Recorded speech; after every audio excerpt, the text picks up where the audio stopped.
Is it helpful to get into 3D printing if you're a distiller? That's what we're going to find out today. I've been messing around with 3D printing for almost as long as I've been distilling. I probably started about 6 or 7 years ago, and I started with this cheap little Ender 2 right here. A quick crash course in case you haven't run into 3D printing before.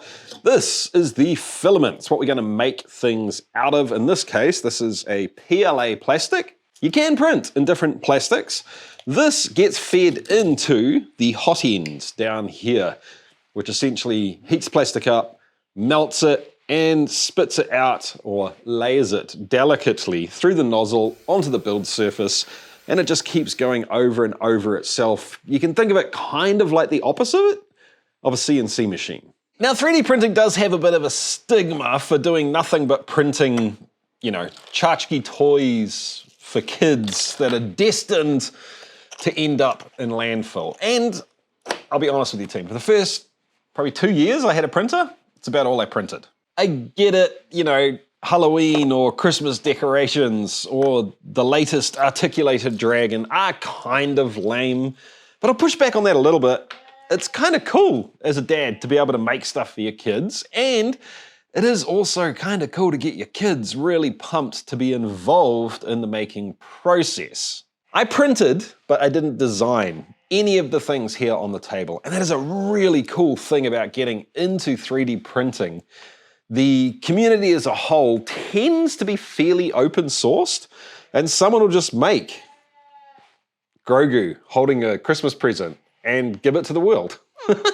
I'll link some of my favorite websites to find stuff down in the description. I'll be putting a page up on chasethecraft.com and listing and referencing any of other people's files that I've used and giving you links to where you can download the stuff that I've made. chasethecraft.com, link in the description down below. Same place where you can buy yeast, maturation sticks, or if you're in America, the all-round distill, which has become quite popular, and Black Friday sale on now. So a younger, shorter bearded Jesse was into distilling, just got a 3D printer. The first thing I did was go online and searched for distilling related 3D prints. And I did find this. It's a whiskey barrel with a surprise. It's a Glencairn carry case.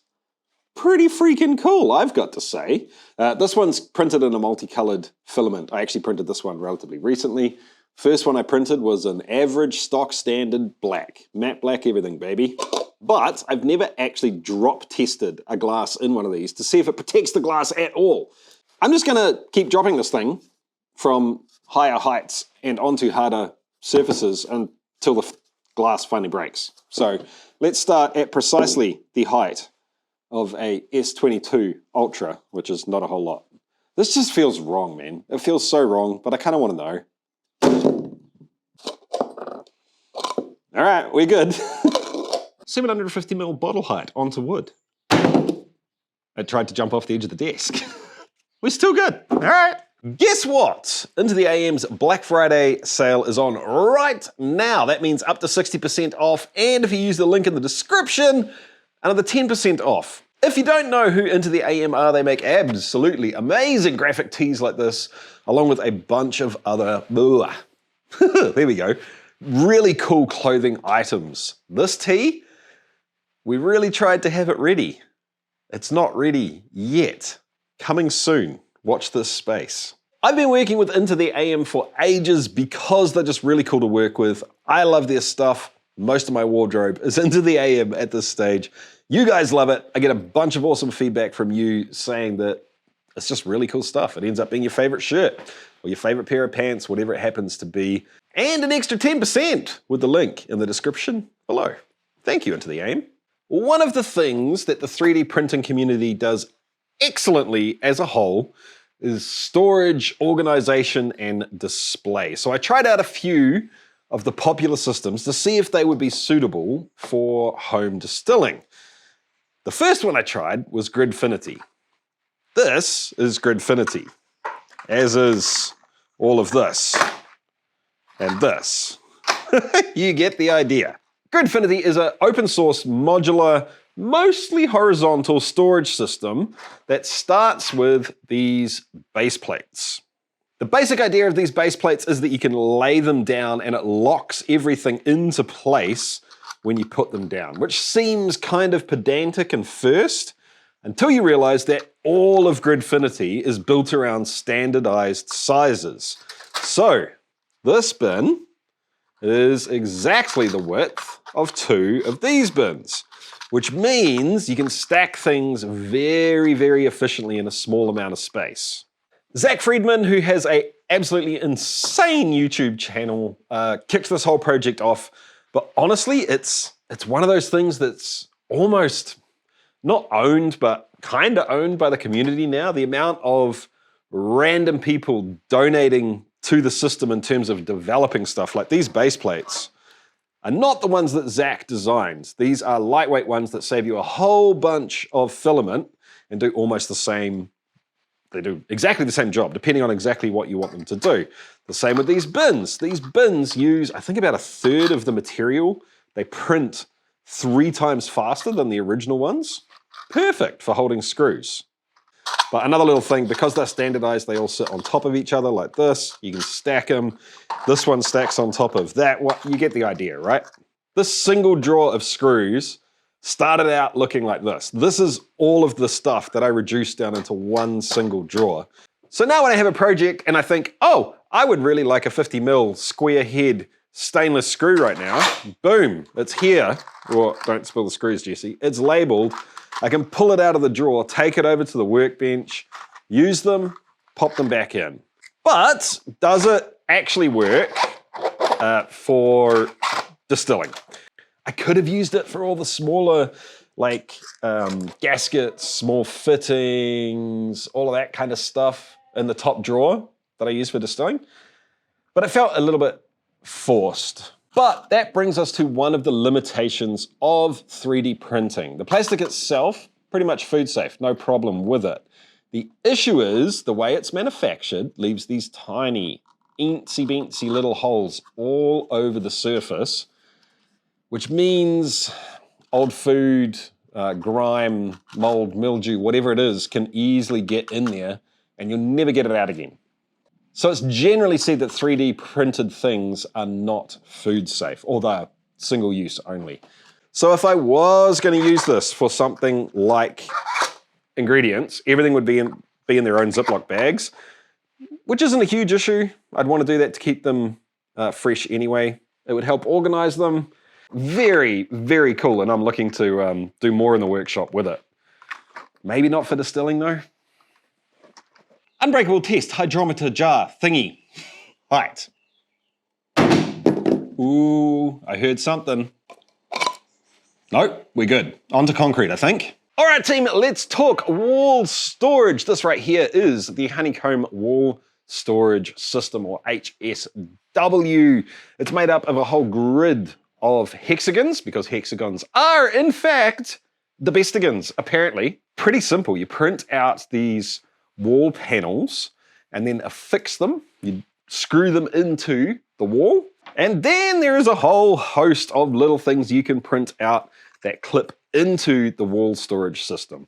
I put some here to test it and just use for random 3D printing supplies like these next to the printer.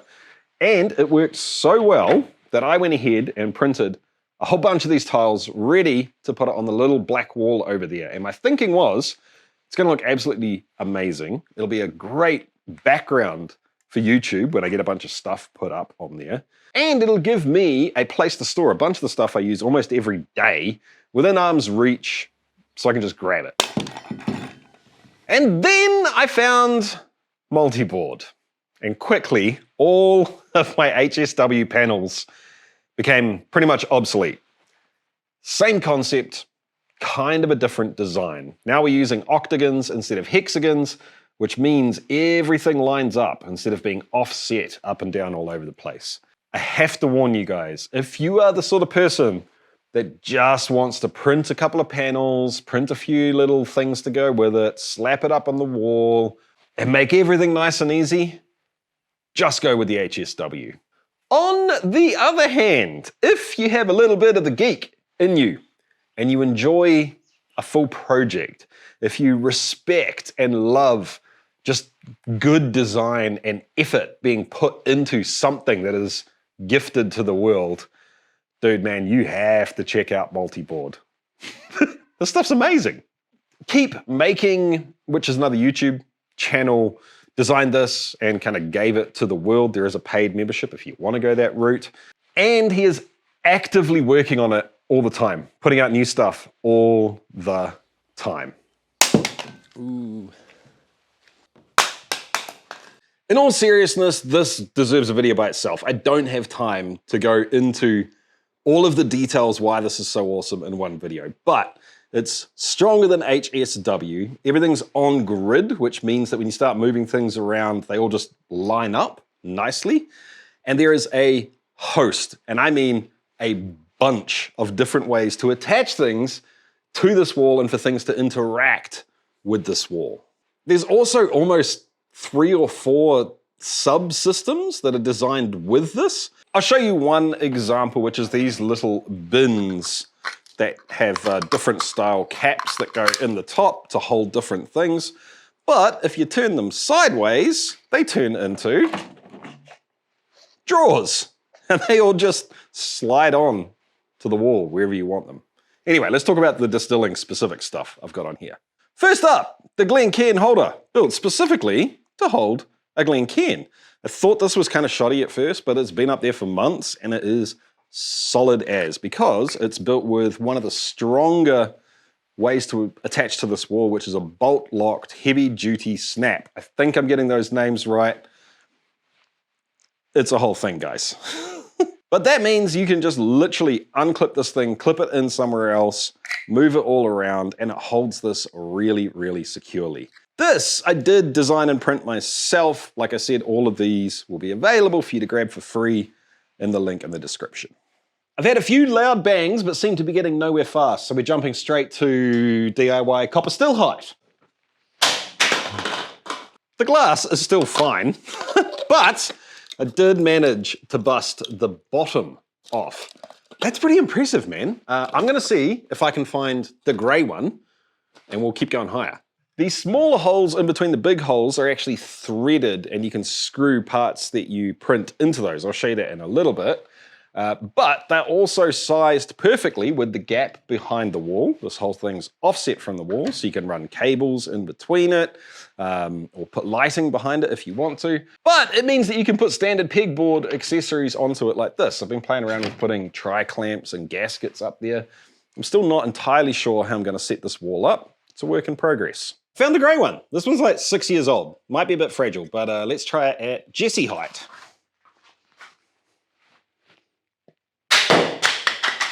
That blows my mind. I'm running out of ideas here, team. This bad boy right here attaches to anything that is kind of like a rail. You'll figure it out, guys, I promise you. And it's a holster for an infrared thermometer, which I use all the time, and I'm always misplacing. You've seen more of this shed in this video than most. You get that I'm a pretty messy guy. But when I have a dedicated place to put specific tools, I'm actually pretty good at putting them back again. I did find a similar design to this. I think it was on printables. Problem was, when I printed it, it didn't quite fit my gun.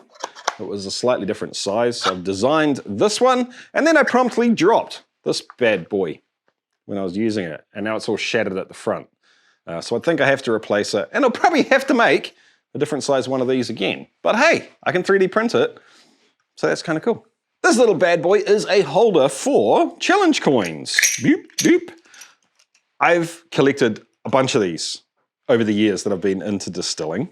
What's this one? This one is Roy. Shout out to Roy.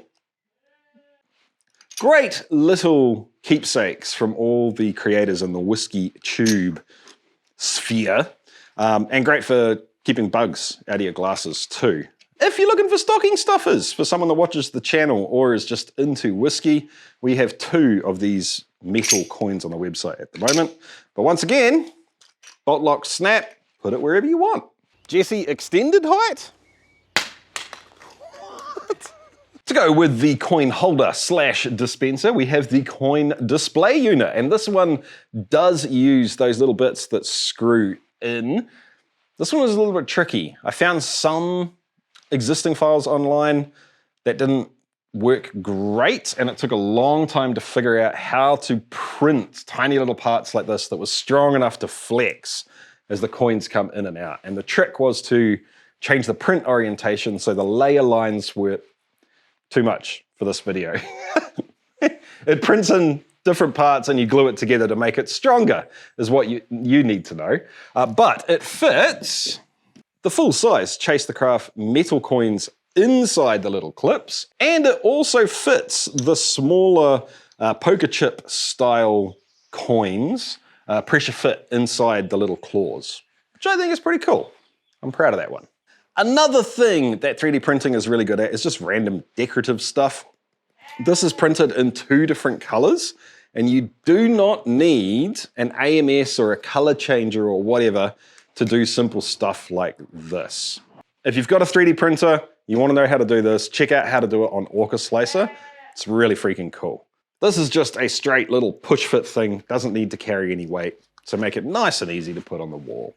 A hydrometer slash alchemieter rack, and this one kind of points out another limitation that sucks for distillers. It's plastic.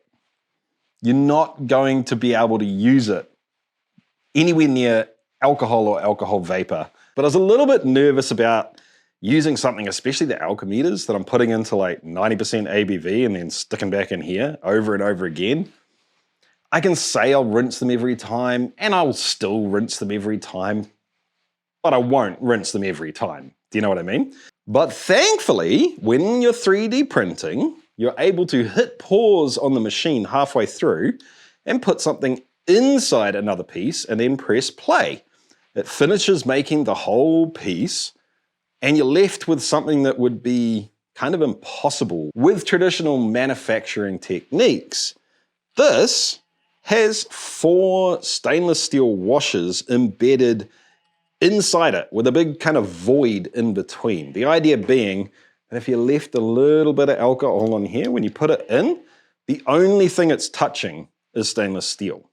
Perhaps a little bit gimmicky, but I feel like it actually serves a purpose. The amount of these things I've broken simply because they're left laying somewhere where they shouldn't be, or the amount of times they're in a glass on the bench and the glass goes nasty because it's sat there for 4 months, is just silly. Now I've got an actual place to put them. Also designed to look like it fits in the system if you care about that sort of thing. And they are on grid, which means they're modular.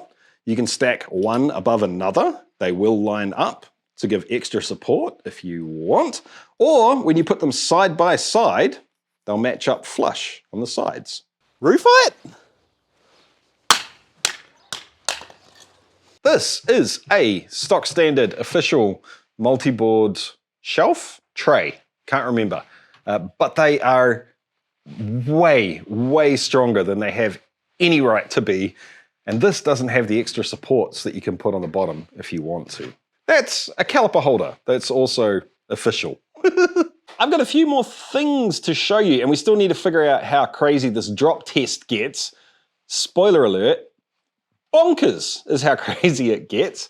But I would 100% recommend grab any of these files and print them, go for gold. But have a think about learning the basics of 3D modeling for yourself. It is a bit of a learning curve, I'll give you that. You need to learn how the process of printing works and the 3D design works.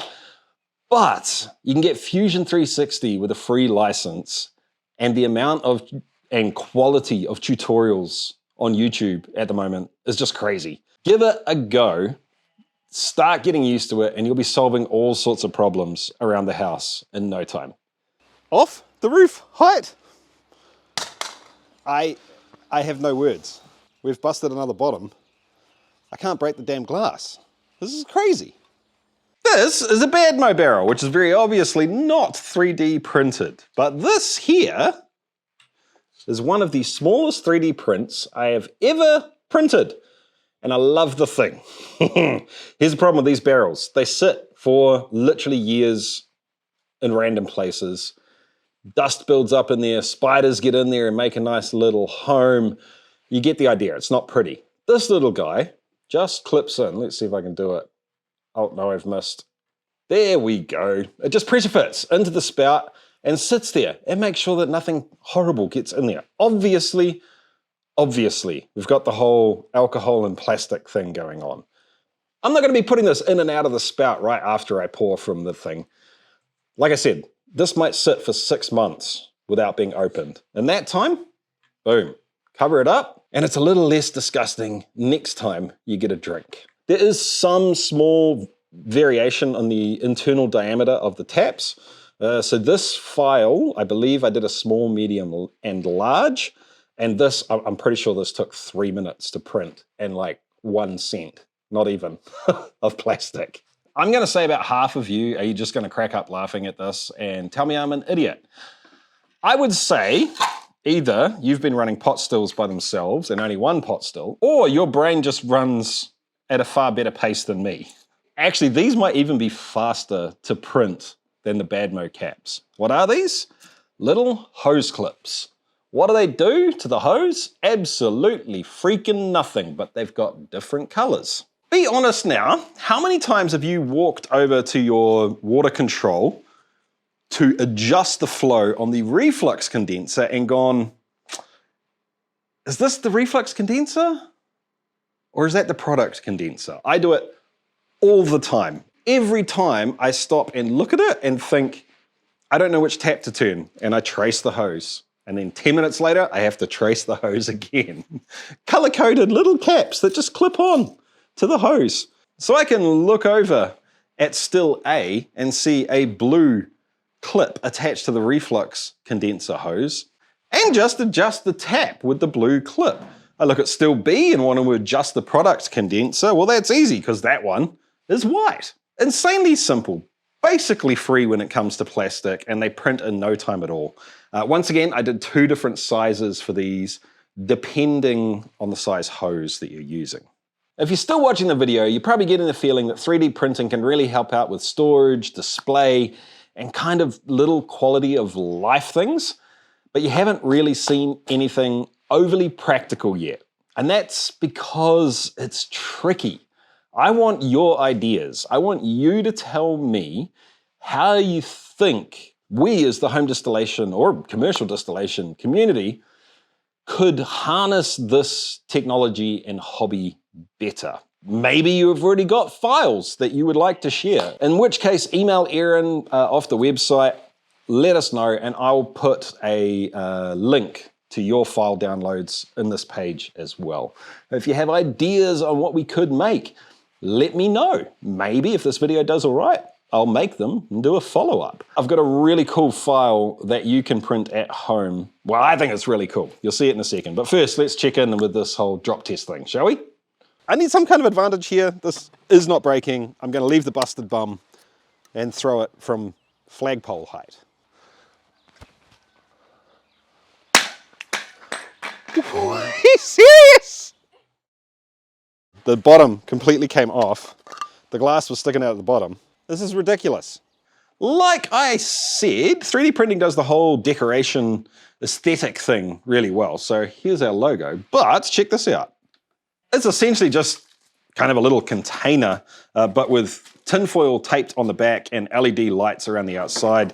You can get cheap lights like this that do a bunch of different things for a couple of bucks off AliExpress or Temu or wherever you want. Once again, files available. Have some fun with it, guys. I am dead serious about hooking me up with ideas on how we could use this. A couple of things that spring to mind are custom holders slash almost like project box cases for controllers. Perhaps I've been thinking about doing an extended tap handle for finer control of needle valves and potentially putting like a backing plate on it with a gauge so you can reset to the same place. I think things like that are where 3D printing is going to shine for distillers. To give you a bit more inspiration on what might be possible, let me show you a few of the other practical projects I've used 3D printing for around the house.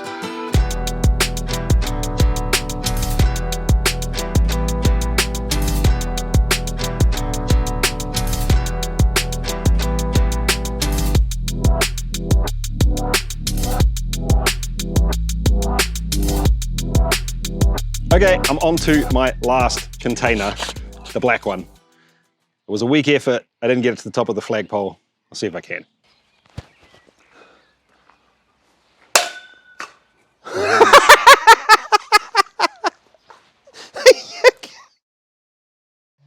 I give up.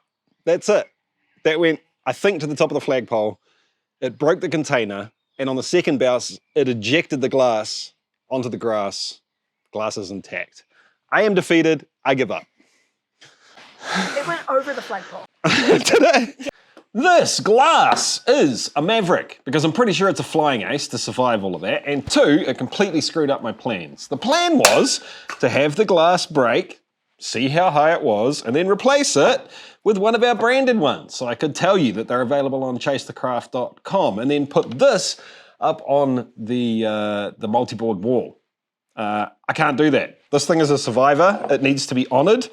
My kid has memorialized the glass by doodling on it for me, and it is going to have a place of honor on that multiboard wall for the rest of eternity, I think. Okay, printer talk. This is my Elegoo Neptune 4 Max, and I love this machine now. Elegoo were actually kind enough to send this to me about 2 years ago, I think. And unfortunately, it took a really long time to get it to the point with a lot of tinkering that it was just usable. I could turn it on and print something without stressing. And apparently they fixed a bunch of those problems with software updates and stuff, but for that reason, man, I don't really think I can recommend this to anyone. If you're the kind of person that just wants the damn machine to work, plug it in and press play pretty much out of the box, buy a Bamboo. End of discussion. Figure out the size and budget you've got and get that one. Truly, I think that's probably the best option for you. The old school, reliable choice is probably a Prusa. They make less sense to me now unless you're doing like print farming or something like that, and they're kind of expensive. Something like a Creality K2 is probably a pretty good all-round, decently priced choice. My buddy's got one, he loves the thing, and it just rocks beautiful prints all day long.